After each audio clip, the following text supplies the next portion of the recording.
ब्रह्मांड संपूर्ण समय और अंतरिक्ष और उसकी अंतर्वस्तु को कहते हैं। ब्रह्मांड में सभी ग्रह, तारे, गैलेक्सियां, खगोलीय पिंड है, लेक्सियों के बीच के अंतरिक्ष की अंतर्वस्तु, अपरमाणविक कण और सारा पदार्थ और सारी ऊर्जा सम्मिलित है, जबकि पूरे ब्रह्मांड का स्थानिक आकार अज्ञात है। अवलोकन योग्य ब्रह्मांड के आकार को मापना असंभव है। अवलोकन योग्य ब्रह्मांड का व्यास वर्तमान में लगभग 28 अरब पारसेक 41.1 अरब प्रकाश वर्ष है।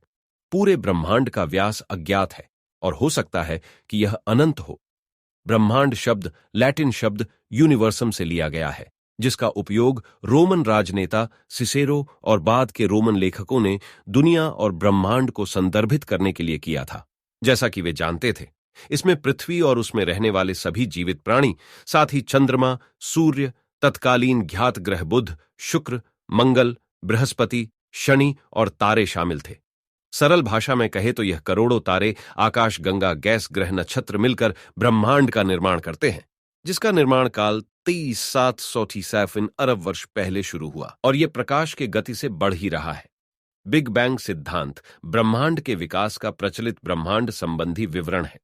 इस सिद्धांत के अनुसार अंतरिक्ष और समय 13,757 अरब वर्ष पहले एक साथ उभरा और तब से ब्रह्मांड का विस्तार हो रहा है। जबकि पूरे ब्रह्मांड का स्थानिक आकार अज्ञात है, अवलोकन योग्य ब्रह्मांड के आकार को मापना संभव है, जो वर्तमान समय में लगभग 93 अरब प्रकाश वर्ष व्यास का है। ब्रह्मांड के सबसे पुराने ब्रह्मांड संबंधी मॉडल प्राचीन यूनानी और भारतीय दार्शनिकों द्वारा विकसित किए गए थे और भूकेंद्रित थे, जो पृथ्वी को केंद्र में रखते थे। सदियों से अधिक सटीक खगोलीय अवलोकनों ने निकोलस कोपरनिकस को सौर मंडल के केंद्र में सूर्य के साथ सूर्य केंद्रित मॉडल विकसित करने के लिए प्रेरित किया।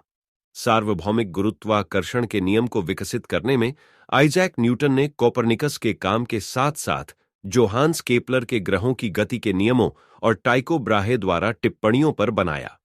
आगे अवलोकन संबंधी सुधारों ने यह महसूस किया कि सूर्य आकाश गंगा में कुछ 100 अरब सितारों में से एक है, जो ब्रह्मांड में कुछ 100 अरब आकाश गंगाओं में से एक है। आकाश गंगा के कई तारों में ग्रह होते हैं। सबसे बड़े पैमाने पर आकाश गंगाओं को समान रूप से और सभी दिशाओं में समान रूप से वितरित किया जाता है, जिसका अर्थ है कि ब्रह्मांड का न तो कोई किनारा है और न ही कोई केंद्र है।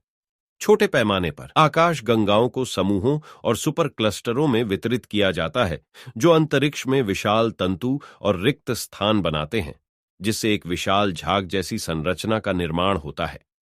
20वीं सदी की शुरुआत में हुई खोजों ने सुझाव दिया है कि ब्रह्मांड की शुरुआत हुई थी और तब से अंतरिक्ष का विस्तार हो रहा है, एक बढ़ती हुई दर से। बिग बैंग सिद्धांत के अनुसार ब्रह्मांड के विस्तार के रूप में शुरू में मौजूद ऊर्जा और पदार्थ कम घने हो गए हैं।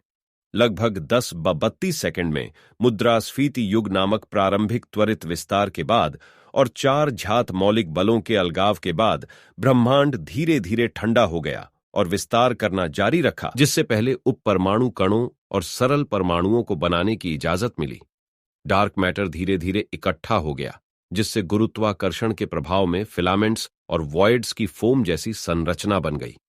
हाइड्रोजन और हीलियम के विशाल बादल धीरे धीरे उन जगहों की ओर खींचे चले गए जहां डार्क मैटर सबसे अधिक सघन था, जिससे पहली आकाश गंगाएं, तारे और आज दिखाई देने वाली हर चीज का निर्माण हुआ।